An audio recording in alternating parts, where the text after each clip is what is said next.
कुमार को अकेले नहीं जाना चाहिए था। तुमने जाने ही क्यों दिया उसे?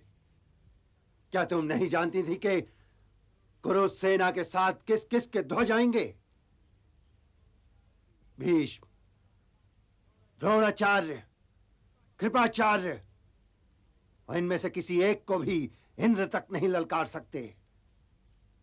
और उस सेना के साथ तो कदाचित तीनों ही आए होंगे। आप युवराज की ओर से चिंतित ना हो महाराज। कुमार के विजयी लौटने के शुभ समाचार की प्रतीक्षा कीजिए। बृहन्नला, वो हराएगी गंगा पुत्र भीष्म को, द्रोणाचार्य को, कृपाचार्य को, दुर्योधन को। तुम विक्षिप्त तो नहीं हो गए हो कंक? बृहन्नला कोई साधारण व्यक्ति नहीं है महाराज। वो क्लीव, नपुंसक, वो तो पूरा व्यक्ति भी नहीं। वो अधूरा व्यक्ति मेरे पुत्र की क्या रक्षा करेगा? राजभवन के सारे दीप बुझा दिए जाएं कि हम अपने पुत्र की चिंता में हैं। बधाई हो महाराज, बधाई हो। मैं तो मूंगे पन्ने की माला लूंगी। किस बात की बधाई मूर्ख? क्या समाचार लेकर आई है? क्या यह समाचार कि मेरा पुत्र वीर गति को प्राप्त हुआ? युवराज रण जीत कर लौट रहे हैं महाराज। रण जीत कर? क्या कह रही हो तुम? ये ठीक ही कह रही होगी महाराज। बृहन्नला जो साथ है युवराज के। फिर वही बृहन्नला। तुम्हें यह समाचार किसने दिया? सारा नगर इस शुभ समाचार के वसंती रंग से होली खेल रहा है महाराज।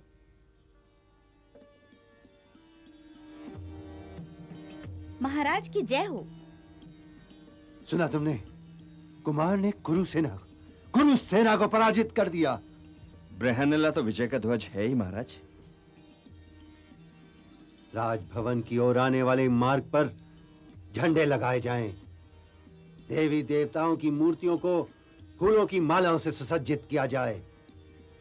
मत्स्य देश के योद्धा, राज परिवार के सारे सदस्य, गायक और नर्तक कुमार के स्वागत के लिए जाएं और उसे सीधे मेरे पास लाएं, ताकि मैं अपने विजयी पुत्र के माथे पर चुंबन दे सकूं।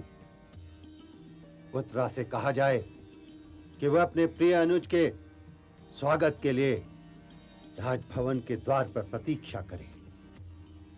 सैरंधरी, पांसे लाओ। जो आज्ञा महाराज।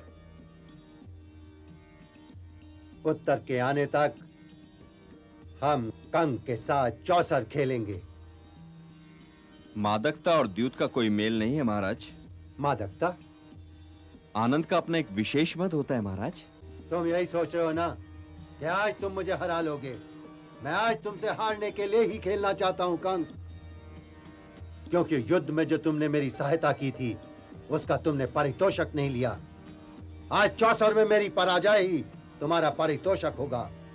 जो आज्ञा महाराज। बैठो कंक।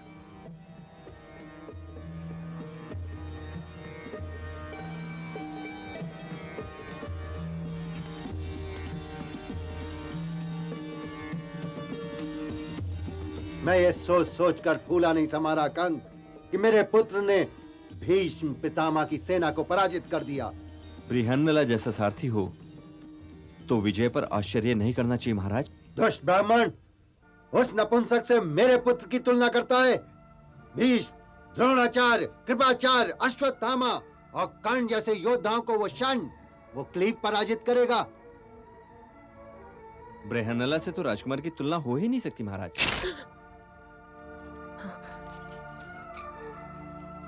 ये क्या कर रही हो?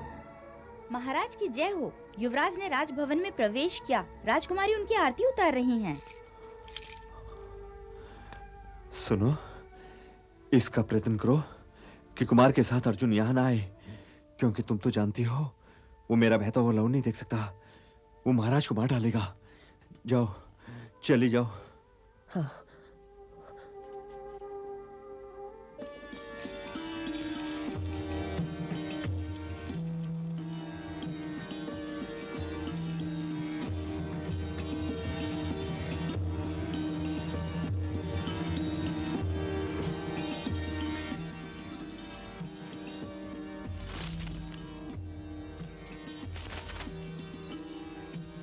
उत्तरा दीदी, आरती तो युवराज की विजय के पीछे पीछे राजकुमारी की गुड़ियों के लिए कुरु योद्धाओं के वस्त्र भी आए हैं।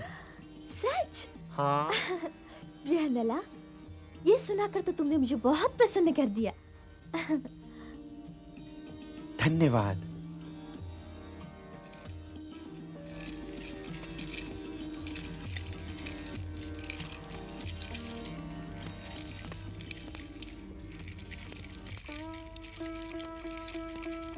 आप कैसे हैं? तुम कैसी हो सैरंद्री?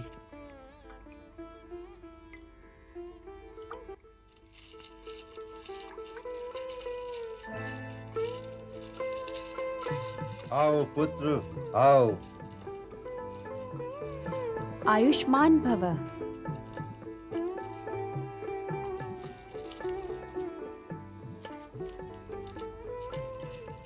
पिताश्री, इन्हें क्या हुआ?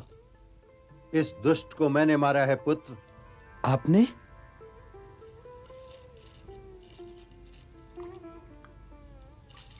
मैं महाराज की ओर से क्षमा चाहता हूं।